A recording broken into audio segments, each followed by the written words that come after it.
Hello and welcome back to the A Traveling Knitter channel. My name's Steph and today's video is going to be my May wrap-up. So that is where I talk about the books that I read in the month of May.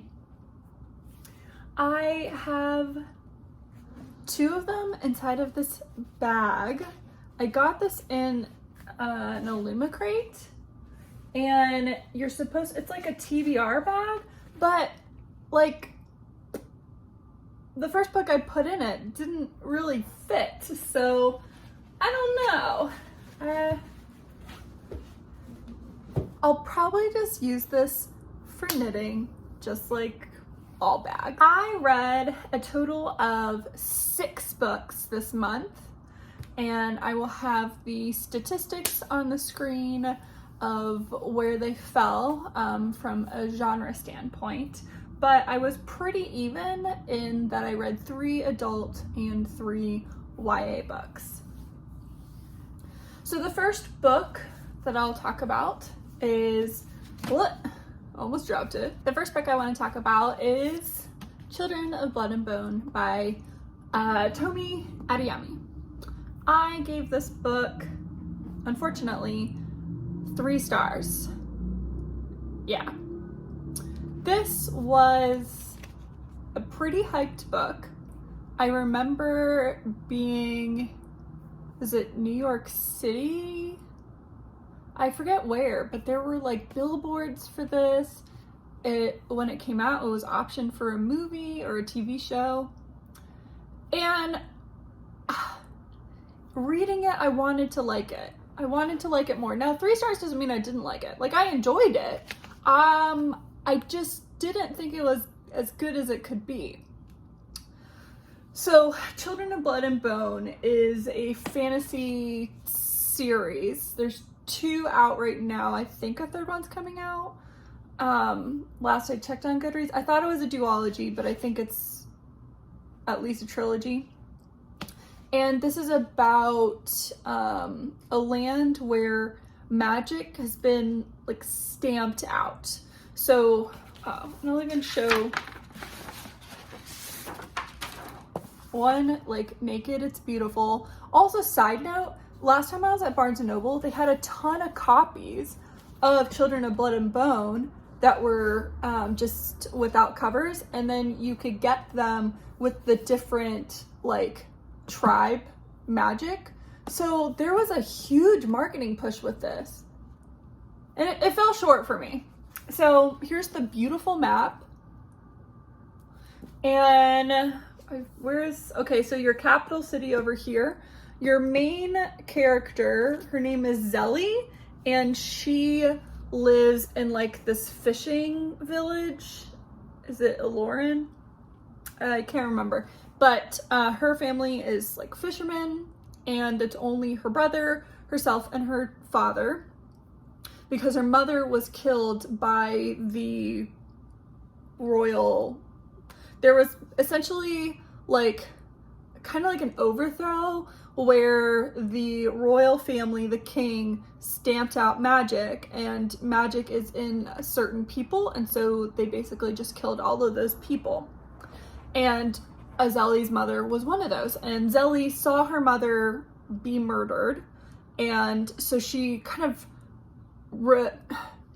she flashes back to that. Like, it's a lot of trauma for her. She flashes back to it a lot in the book, and to me it was just very repetitive. Like, I got it, she's traumatized, but it felt to me almost like the same passages were being written to me over and over and over. Like, there was never anything new that was brought to it. So that just got a little bit annoying. Not just a little bit, it was annoying. And then you have another character who is a princess. So she's the daughter of the king who killed Zelly's mother. Her name was Amani. Let me look it up again. Amari. So Amari, she's been sheltered, she's been living, in the palace. She only has one friend, and she sees something occur, and it like rocks her world, and it's like her awakening to the unjustness of how her father and thus the society treats this other group of people that Zelly belongs to. So she runs away and her and Zelly team up reluctantly to go on this quest.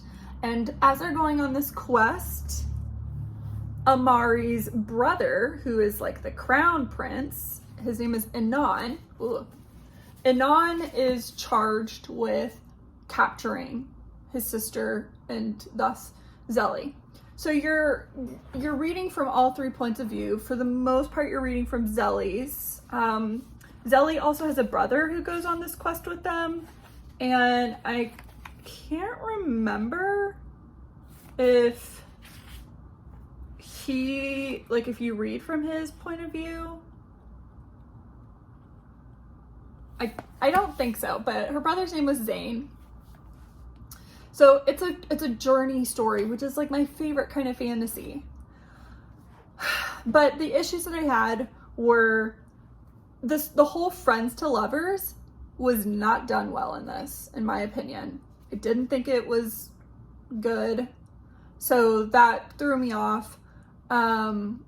Also, there are a ton of words and a lot of just like standard words, but then they put umlauts over the letters, and there was no like glossary of how to pronounce any of it or what they meant. So that also annoyed me because it felt like you were just adding flair to add flair with no purpose. And maybe that's my lack of knowledge, and maybe it is based off of a language, but there is nothing in here that tells you that. There's no at the end you get acknowledgements, but there was nothing that was like why we did that, and it really threw me off a lot. So it had me on pause, and yeah, unfortunately that's why I gave it 3 stars, which is just pretty crappy for a book that I was very excited for. I am going to read the second one, but what that does mean is I'm probably going,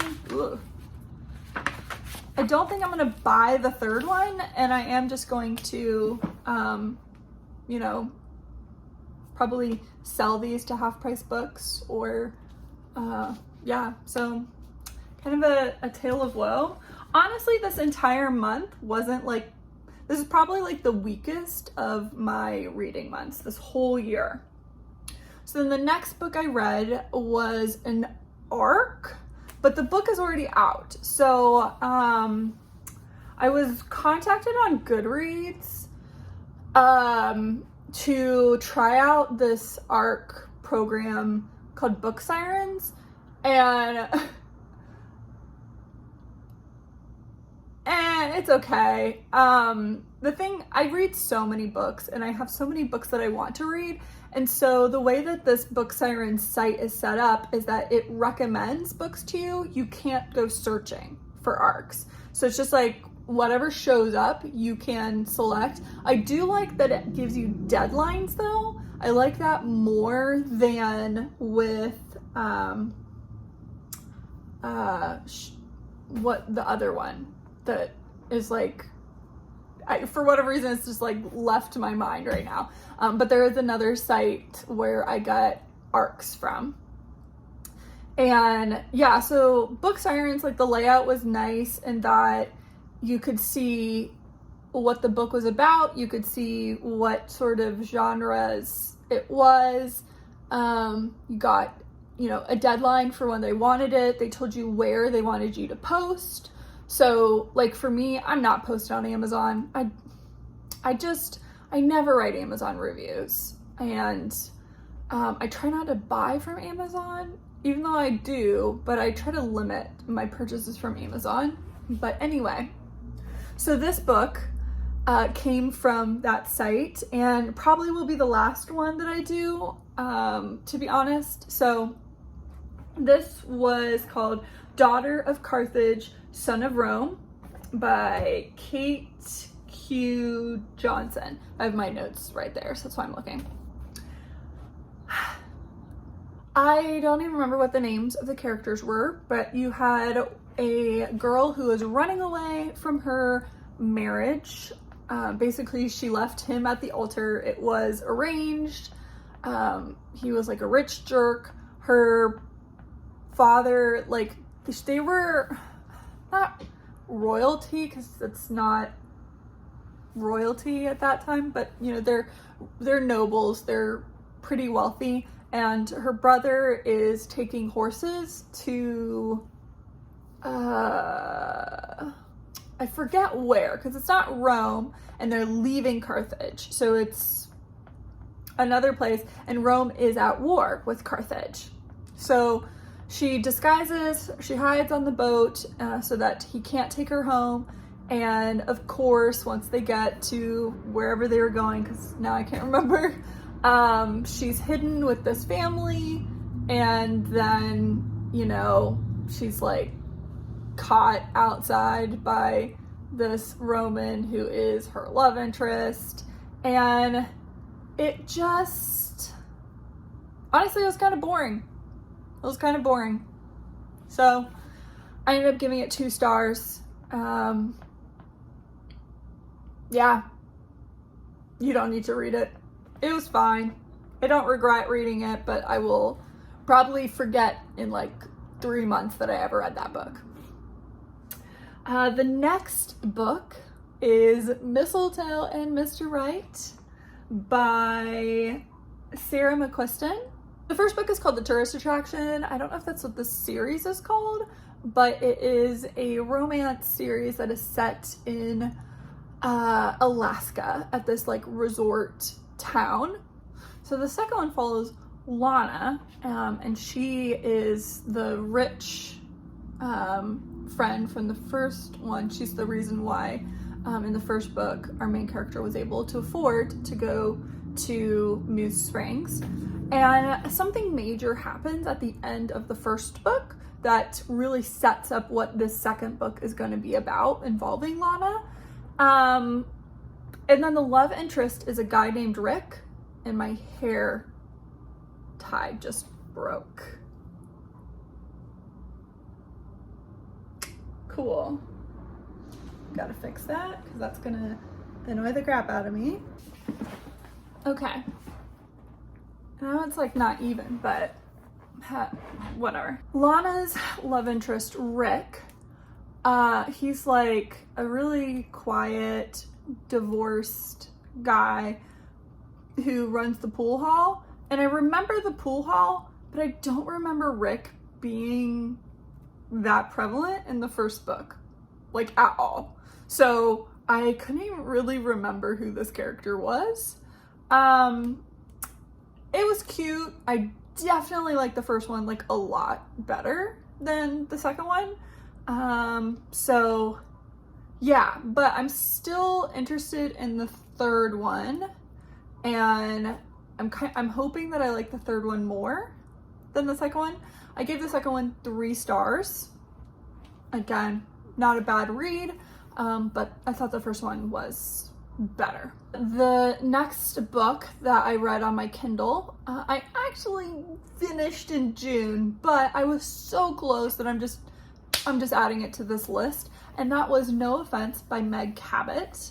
And this was also another like continuation of a romance series, and this one is set in Little Bridge Island, and it is about Molly Montgomery, who is the new children's librarian, and she finds a baby in the bathroom. And so because of that, you know, gotta call 911, and the sheriff shows up, and that is the love interest. They butt heads a little bit around like how to do the investigation. You know, she doesn't want him to press charges, but he's like, yes. We kind of butt heads a little bit about parenting because he is also a divorced parent, and he has a teenage daughter.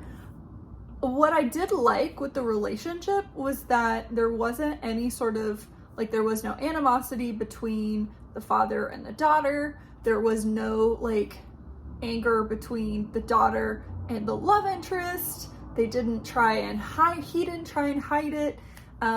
He wasn't, like, you know, overly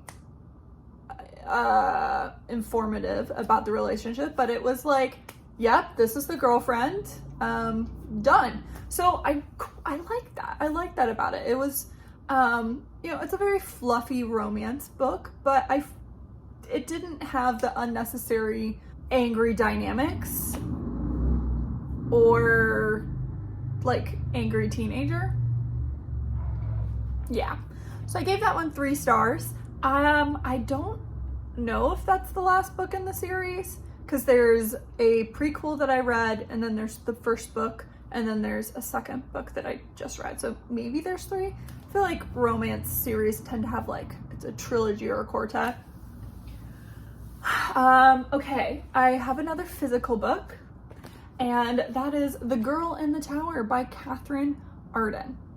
This is book 2. I know, right? Like, look at me reading all of the series, finishing all the series. I'm so proud of myself. This is the second book in the Winter Night series, the first one being The Bear and the Nightingale. I really like this one. I almost like this one more than the second one. I can't really get into, you know, a lot of details in this one.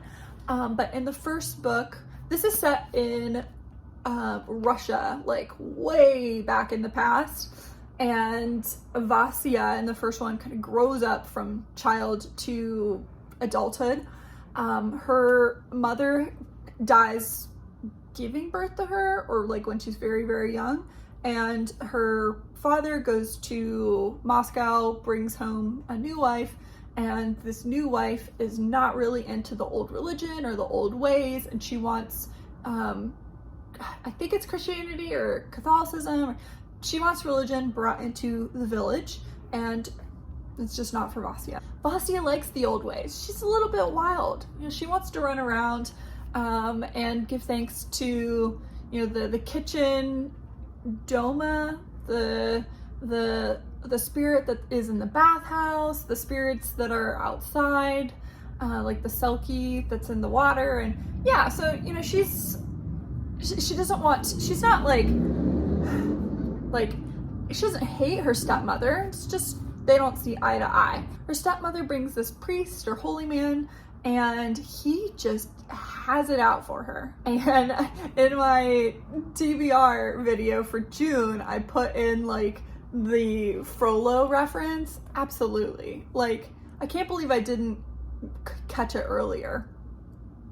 So yeah, at the end of the first one, there is, you know, quite the climax of activities, and this starts pretty much right after the first one ends.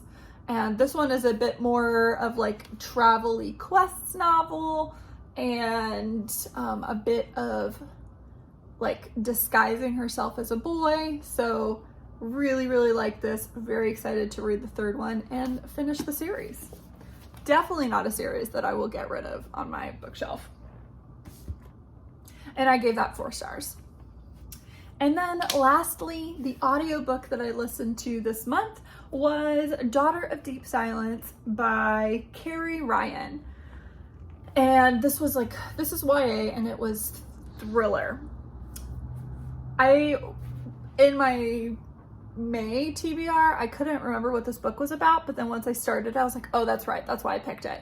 I've been really into like boat disasters, or just disasters in general. I don't like thriller in the sense, true crime. True crime is not my favorite thing to listen to. I'm not scared. It doesn't like make me queasy. It doesn't make me nervous or anything. It's just, I don't care. But when it comes to like natural disasters, or I guess like, maybe I should just say disasters, because like a building collapsing or a bomb going off is not a natural disaster, but that's what I'm kind of saying, is that sort of disaster. Really into it. So this one is about a girl who survives this incident that happens on a cruise ship. And there are 2 other survivors, and the stories that they are telling are not the same as what she remembers happening. And so she's like, I think she's 14 on the ship, and the other survivor is he's like a congressman or a statesman, and his son. And so she and the son got along very well on this boat, and she's just devastated that he's lying. And so she ends up going to like a bunch of doctors, shrinks, all this stuff, and it's pretty much a revenge story, but a pretty good revenge story. Like, I enjoyed the revenge part, the way that she's not afraid to manipulate people, and she, you know, actively says that she's not a good person. She doesn't really know who she is anymore. I won't say why, but that there are people that are, there's one person basically that's in her life in that story that constantly calls her out and is like, you know, you are not a nice person. You are not nice. You're mean. You're borderline doing illegal things for your revenge. And she's like, don't care. My entire family is dead, so I don't care. And yeah, so it was, I like the story. What really dropped at the star is the instant love and the like complex that she had, because again, she's 14, and then 4 years pass, so she's an adult, 18, as the majority of the book is taking place. And she's just talking about how she found the love of her life, how like she's talking about how turned on she was and all this stuff. And I'm like, man, I know where I was at when I was 14. And it was not about thinking about how my body is reacting to that, to being kissed or anything further. That was not where I was at when I was 14. So I had a really hard time believing that part. I was like, oh, yeah, I wouldn't be making out with someone constantly on a boat if I was 14. I would be like, you want to play tag? You want to play capture the flag? Honestly, I'm still like that. Like, please, someone play soccer with me. Anyway, I gave that book 3 stars. Like I said, the whole instant love thing, that's really what knocked it down for me. But otherwise, it was a good book. I enjoyed it. And with that, we have talked through all the books that I read in the month of May. Welcome, motorcycles. It's like a constant. Motorcycles, ambulances, and protesting. It's constant down here. Constant noise.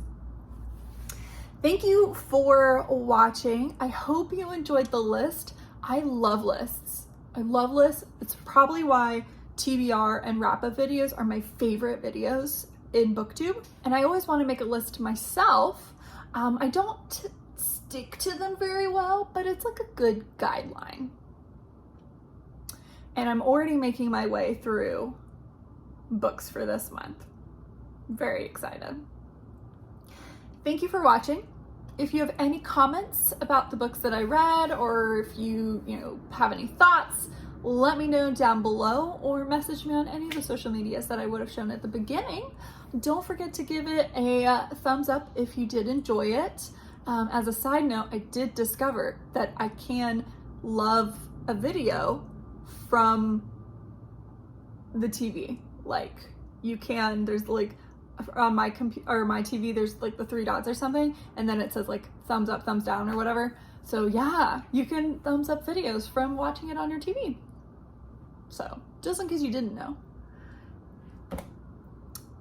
that is it. I'm actually off to go walk to a bookstore because I have a gift card that I got for Christmas that I've been really wanting to use, and the 2 books that I pre-ordered have arrived, and even though I just got 2 new books, getting new books makes me want to go get more books. So that's what I'm going to do today. Anyway, thank you again, and I will see you in my next video. Bye.